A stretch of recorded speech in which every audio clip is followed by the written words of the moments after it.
Lincoln Center in Dallas, Texas. I feel like one of those TV anchors, where they say, live from Times Square or live from, Saturday Night Live studios. I'm live from the Lincoln Center in Dallas. But anyway, welcome and thanks for joining me for episode number 5 of Rachel Gaffney's Real Ireland. Can you believe we actually made it to episode number 5, Anna? We've done episode 5. Oh my God, really? Yeah. We're doing so this. Say hi. Everybody say hi. Anna is my producer.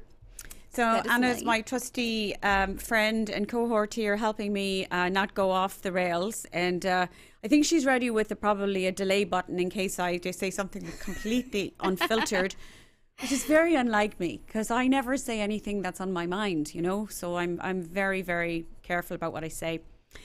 In this episode, I've called it Know Before You Go. Know Before You Go. And why are we calling it Know Before You Go? Obviously, I call this show Rachel Gaffney's Real Ireland. And I'd like to say something about that again, which is, why am I calling it Rachel Gaffney's Real Ireland? Well, there's a little backstory to that.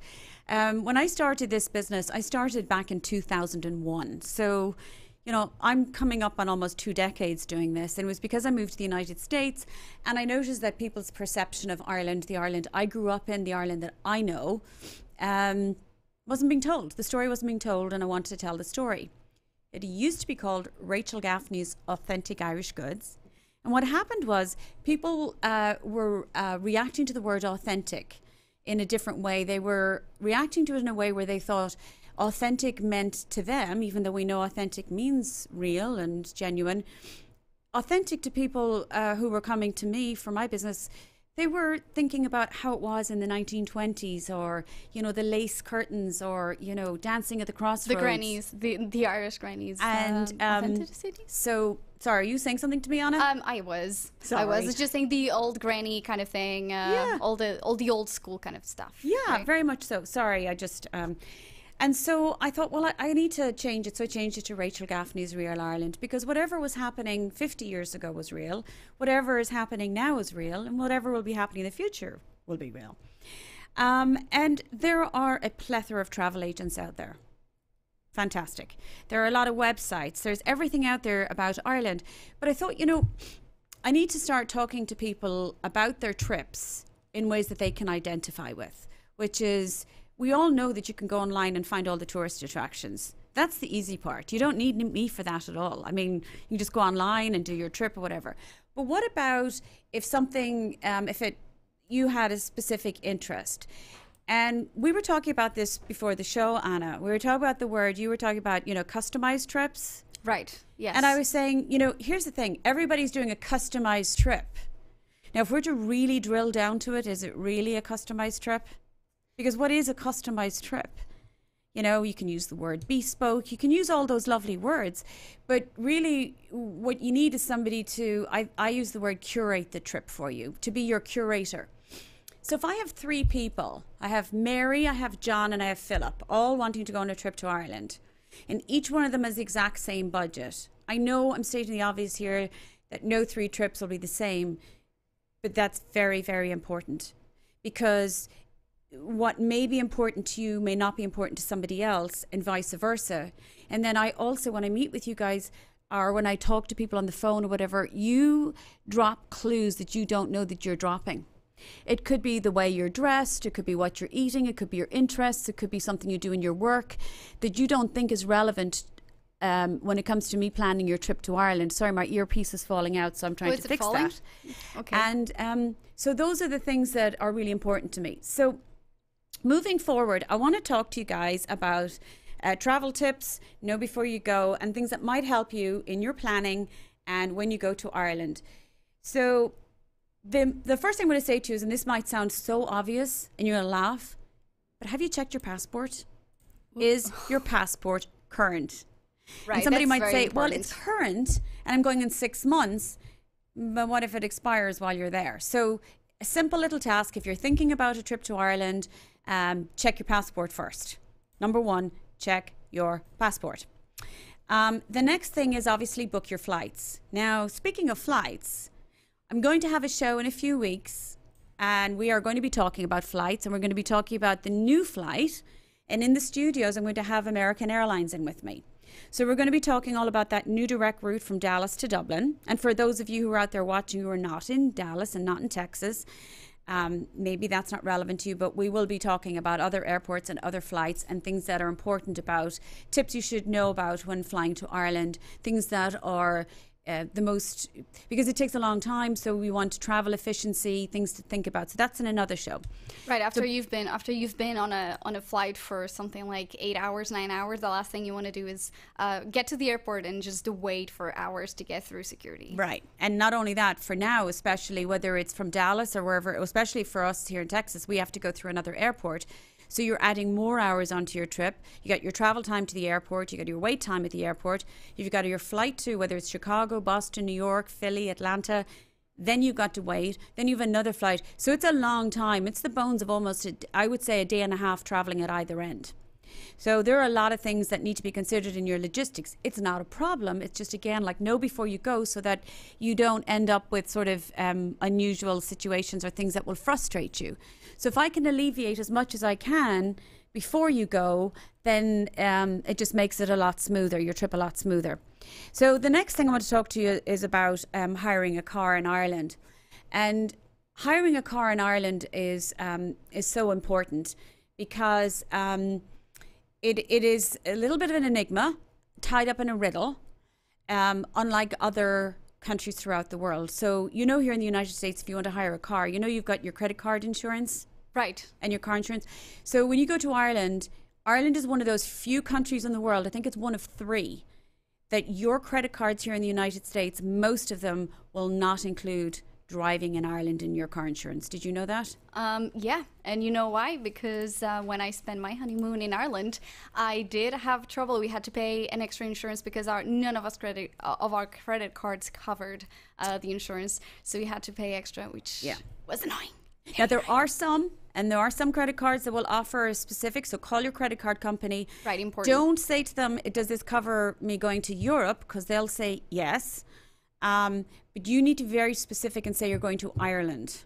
I say Ireland because that's what Ireland. When I say the way we say it, which is I'm going to Ireland, people are going, where? Arlington? Like, no, Ireland. Ireland. We you gotta pronounce it differently. We have a softer, yes.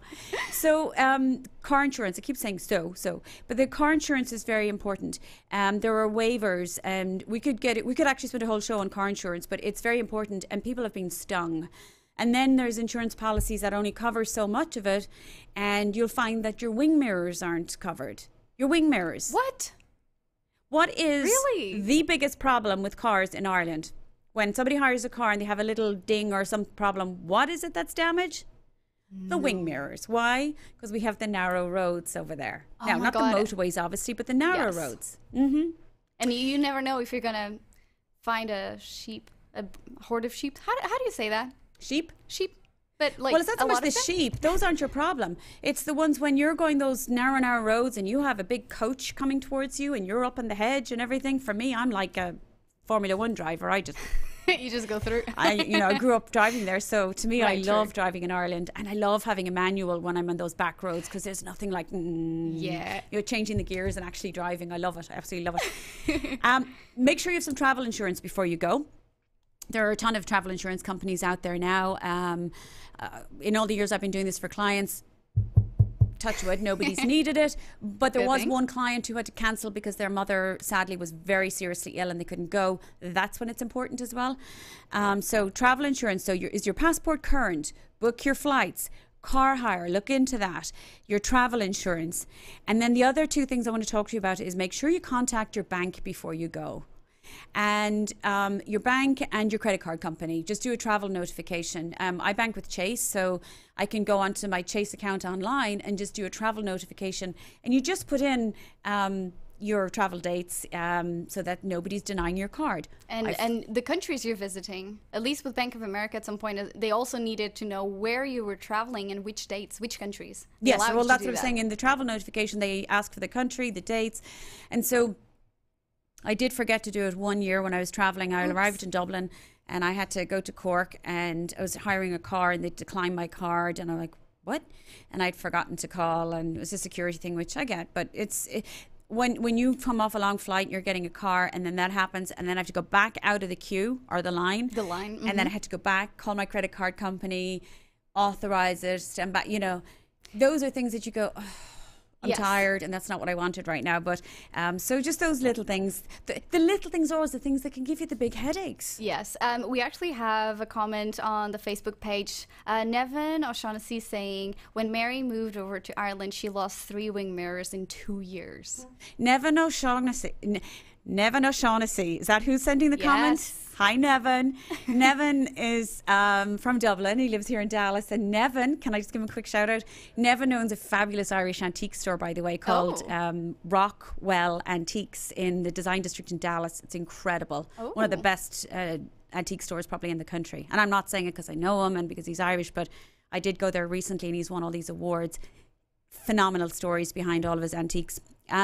But what was he saying? Mary, his wife, what happened? She lost a few wing mirrors? 3 wing mirrors in 2 years, which, to be honest, it's interesting. I just say interesting, trips to the Sorry, mechanic. Mary. It's Mary. I feel sorry for having to be around Nevin when you lose those wing mirrors. All right. But if you've got any questions on travel and things about going to Ireland, please post them or your comments. We want to hear that. And so I'm glad that Nevin said that, because it means that what I'm saying is true, that these are the things you want to look out for. The other thing besides your bank is you want to call your cell phone company. This one is hugely important, folks. So for your cell phone, I'm with AT&T. So for me, what I do is I get one of their little passport plans before I go over there. And I think I pay something like $60. Oh, okay. Not bad. But they're prorated when you come back and everything, so it's good. But what it does is it gives me, the unlimited, the data and it's because yourself, the roaming fees are going to kill you. Oh my gosh. Yeah. So what I tell people is a couple of things when you're going over there on your phone. If everybody doesn't know about it by now, then I'm sorry, but so I'm not probably giving you anything new. I'm sure everybody knows this app, but there's an app on your phone called WhatsApp, and I think that's the best thing to use. So whenever I was in Ireland, and I'm texting back here with my kids, I say my kids, one's working now and the other's in college, but and my husband, and I go back and forth every 3 or 4 months, and I'm going over the end of April again for a couple of weeks of research. When you're texting back and forth back here in the States to your family and friends and how's everything, the WhatsApp is such a great thing to use because you're texting for free and you also can make a phone call on it for free. So that's a great thing to use. The other thing is use Wi-Fi. Everywhere you go in Ireland, get their Wi-Fi code. And actually now something that people can do is actually, let me put my camera. So something you can do now is actually have calls and text through Wi-Fi. So you can actually receive calls and text on any public Wi-Fi, which is awesome. Well, that's what I do. So there's stores, for example, I was in Dublin and I went for a cup of coffee and had lunch, and they'll give you their Wi-Fi code in the store and I'll just go in there. Speaking of which, I'm about to tell you a couple of things that you probably don't want to know about Ireland, but you need to know. When you're in a store, if you're in a restaurant and you're there as a customer, that's fine. When you go into stores and you're shopping in, I won't name them, but department stores or clothing stores, and you say, oh, I need to go to the restroom, guess what? What happens? I don't know. You can't. You can't? What do you mean? Stores in Ireland, it's not like here where you can walk into Starbucks or Target or Walmart and not even shop. You can walk in and use the restroom and come back out again.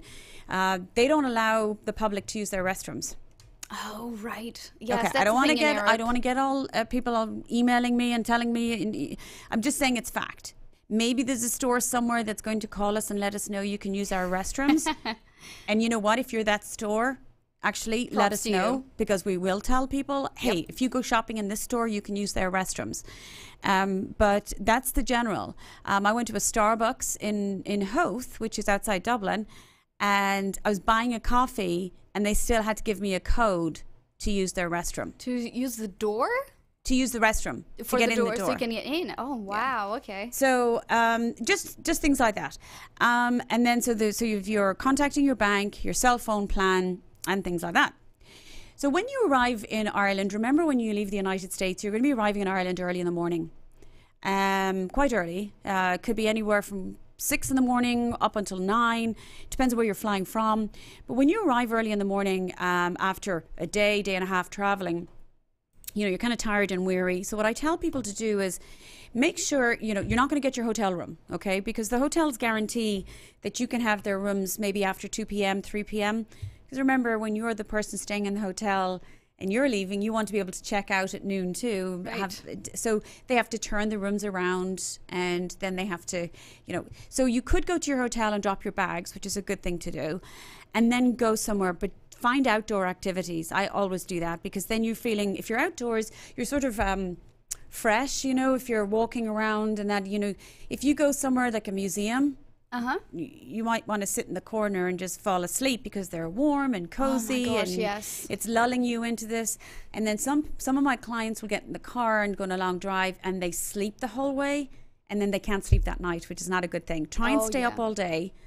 And then at about, even at 8 o'clock or 9 o'clock, if you're ready to, if you're tired then and you want to go to bed, that's fine. Go then. So that's the next thing. And then what I want to talk about is the currency. What's the currency in Ireland? Don't ask me. You know? Well, it's euros. Euros. I always get confused with Ireland and the Republic of Ireland. And Okay, well, I'm actually, this is what I'm going to talk about. So you've got the Republic of Ireland, and you've got Northern Ireland. So in Ireland, it's euros. And if you are in Dublin and then you go up to Louth and then you go up into County Down, you're now in one of the 6 counties of the United Kingdom or Northern Ireland, which means you need sterling. Right. So if you plan on going on a trip to the island of Ireland and you're doing both places, you need euros and sterling. Now, if you don't have cash, you can still use your cards. But what you must do is just know that, because you can be in a gas station on one side of the road, go to the other side of the road, and all of a sudden you're paying in sterling. So, has that happened to you? Oh, yeah. In fact, it happened to me when I was in Cavan. And this is funny because in County Cavan, it borders, So I was driving along the roads and I could see my cell phone. I looked down and you could see the provider name change on my cell phone. I think in Ireland it's O2 or something like that. And then in England, it's... there's going to be people out there who know it.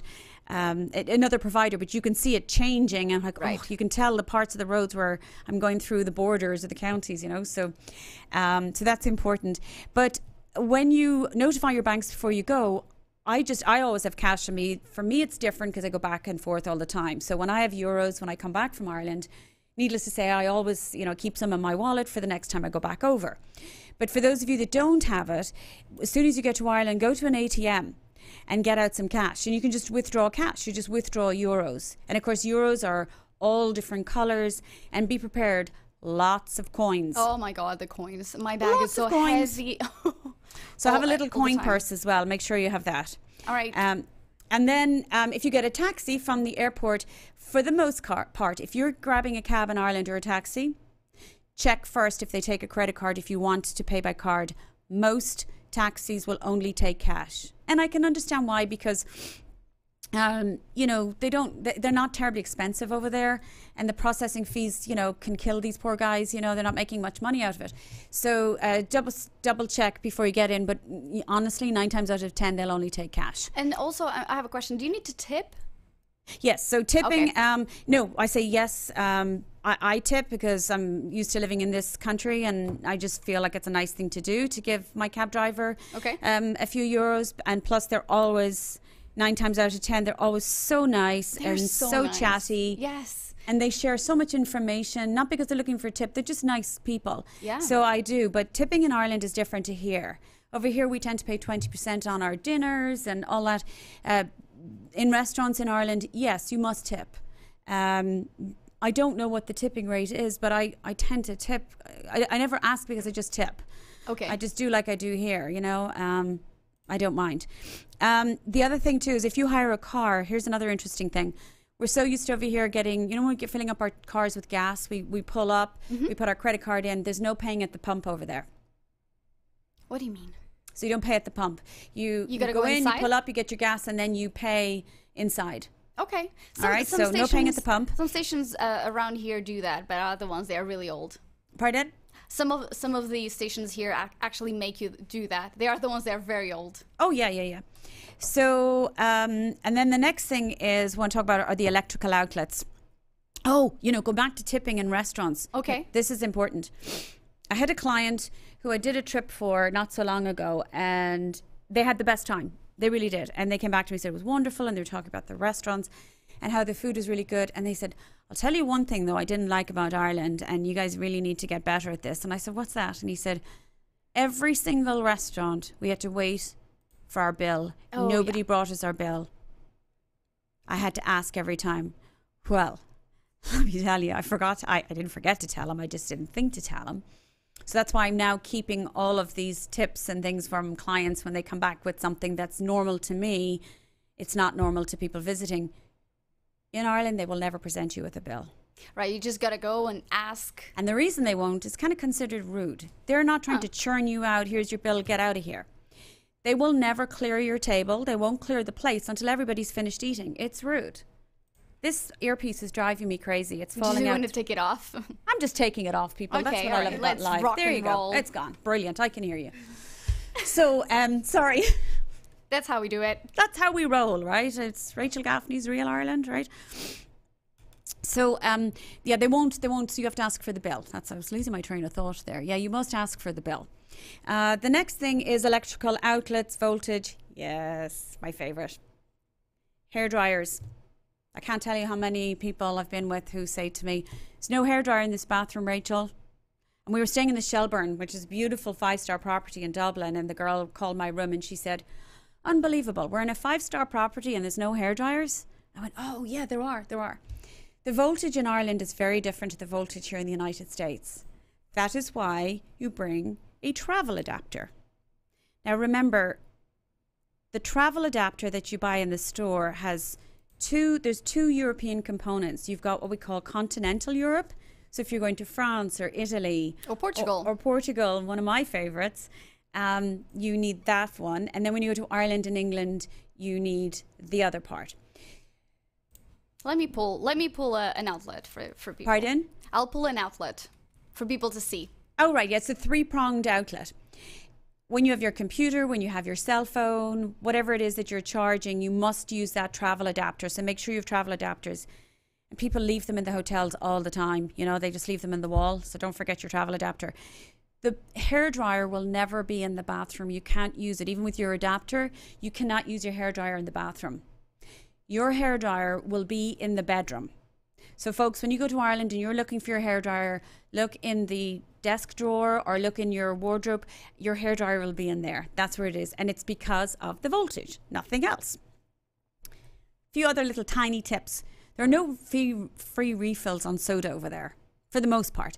I haven't found places yet that do. So if there is one, let me know. If you want to correct me, yes, we are such and such a restaurant and we offer free soda refills. Tell me and I'll stand corrected. But having lived here for so long, I notice if I go for dinner and my kids or somebody else and somebody asks for a Diet Coke and the girl comes back and says, would you like another Diet Coke? And you, sure. And, you know, they refill it for you. If you do that in Ireland, you'll be presented with a bill for 4 Diet Cokes. So no free refills. We don't call them sodas, we call them minerals or a soft drink. You know, a little different lingo for you. I've got a few words. Do you want a few of those? I do want to. And you were telling me about one that is kind of like similar to Coke, like kind of like a misunderstanding there. Yeah, not Coke. Let me know. Crack? Yeah, exactly. Crack. So crack. In what Coke circumstances? And crack. You sound like we're doing drugs in here or something. I know, that's why. So in what circumstance did you hear two people that were very unexpected to talk about crack? Oh, yeah. This was actually last year when I was in Dublin. I was walking up Grafton Street. I was going back to my hotel. And there were 2 police officers in Grafton Street coming. Literally, there's one walking alongside me. Now, he wasn't escorting me, I promise you. He was walking alongside me. Were you being naughty? That would have been later on. And then there was another one coming down the street towards them. And they obviously knew each other, you know. So, like, you'd say here, hiya, John, how are you? He goes, hey, how are you? Where's the crack? Now, I know what that means because I'm Irish, but it was the funniest thing to see 2 police officers on Grafton Street, the most popular pedestrian street in Ireland, 2 policemen asking the other, where's the crack? So to any other tourist walking by, they probably did a double take. So crack in Ireland, remember we have a different language. Our Irish language is not, as somebody said to me, is it just English with an Irish accent? No, it's an actual language. C-R-A-I-C is a word in Irish and it actually means fun. So if you are over there and somebody says, you have got to go to such and such a place down the road, they have the best crack ever. That Wow. means the best fun. So you're going to go somewhere and have a really good time and lots of fun, all right? You're not getting drugs. There's nobody dealing down there. Well, there might be in some places. I don't know anymore. But, you know, sure they deal over there too, plenty. But CRAIC, spelt but pronounced crack, means fun in Ireland. Okay. So, Rachel, I just realized that we're having such great fun here. We have 5 minutes left. Oh my gosh! So what do we want to do? Do we want to tease to another episode, something else that we have coming up? No. Let's show them about something I do. Okay. Friend of mine, Prani Rottigan. You see this? Oh, that's so She cute. wrote the Irish Seaweed Kitchen Cookbook. She's actually a medical doctor. She's from Sligo. And I came across Prani back in 2010. And she has written this book, like I said, The Irish Seaweed Kitchen. And you can see all of her photographs, beautiful recipes. She talks about the benefits of eating seaweed and what it does for your diet. Do we have a little video footage there that we can roll? Mm-hmm. So this is going on to, let me just tell them really quickly why I wanted to talk about this. This is very important. I carry this little blue book with me everywhere when I go to Ireland. If I meet somebody, see somebody, witness something, it goes in this book. This is my notebook, whether it's on Twitter, whether it's when I'm driving. It could be a yarn store, a jeweller's, like I have one here from Keane's Jewellers in Cork, House of Ireland, a butcher's. I never know who I'm going to need or who you guys are going to meet or need ever. Prani's one of those people, so I took people foraging for seaweed, and it was the most fantastic experience in Sligo. Should we roll that video? Yes, I'm going to just unmute the audio unless and you as want she's setting it up, I'll tell you, this is part of my group, and there's Prani explaining. Can people hear this? I'll put the audio now. Who am I saying hello to? Yeah, everybody who wants to come back and come foraging for seaweed with us, right? Yes. So what are you doing? You have to tell me what's in the drink there. What's in the drink? In the green bottle. Green box. Green bottle. Oh, the green box. This is Connemara peated whiskey, Look at that. which goes absolutely wonderful with dillisk. Which is a seaweed. Which is a seaweed. And it's one that the monks would have eaten in the past. They would have harvested And everybody it, got one of and these. they would have shared it with their own, you know, I suppose, family of monks. Mm-hmm. And then they would have also shared it with poorer people who wouldn't have had a chance to go down and actually harvest at the shore. So that's our fresh dillisk here. And this is our crisped up dillisk, which I just crisped with a little bit of butter. Oh, your foot's And in it. this is one of the Sligo harvesters. They're called Carrick Ada. And this is what they do. So they harvest it and then they dry it and put it in packs. So it's like this. Okay. And then I come along and I open a pack and I put a little butter on the pan and I turn it into this, which is crisps. Oh. Yes, and they only kind of, they've taken the moisture because we're in a country with so much humidity that, you know, the moisture comes in so fast. So what I'd love you to do is, I'd love you to pass around the shot glasses. And what's in these bottles here next to the whiskey? I made elderflower. I made elderflower cordial. This was just an incredible You have your own experience, you know, with elderflower? Prani. Foraging for seaweed with her, and then I do have we have a few images. We'll put them up. We had a picnic afterwards. We actually went out on the beach, and you got one of these guides. I just showed you that of her talking about it first, but we went off, and we had to find them ourselves and forage, and it was so exhilarating. You're on this open beach that goes on for miles. And then afterwards, in the recess of the cliffs, we had set up a gazebo with, you saw what we had. We had whiskies and soups and banana nut and alaria bread. And do you want to play that one? I'll stop talking when you can hear this. Look at her soup. Fido pumpkin soup with the alaria seaweed in it. And how did you put the seaweed in it? Did you just cut it, chop it? Or? Yeah, I simmered it whole. I'll show you the one in a minute. Okay. And then when the whole soup was ready, before I blitzed the soup, I actually took the seaweed out and then chopped it on the chopping board and put it back in. Okay. So it cooked for the whole length of time, and then it just got taken out before blitzing. Yeah, that was. So the girls are having their soup. And that's just a sort of a snippet of the kind of things that I like to find when I'm in Ireland. I really care about what other people are doing. Seaweed is such a integral part of the Irish diet. It was, centuries ago, and it's come back again. So chefs are making their stock out of seaweed. It's very good for anything to do with, inflammation, cancer, all those things. So I'm so glad to see it being highlighted, but it was a fantastic experience, which came from my love of seaweed. Did I tell you I went to seaweed camp? Please, no, you did not. Who goes to seaweed camp? What is seaweed camp? Tell me. I was only about 13 at the time. It was in a place called Knockadoon. I think I might have it on the map there for you. So Knockadoon is in East Cork, which is not far from Ballymaloe House and Cooking School.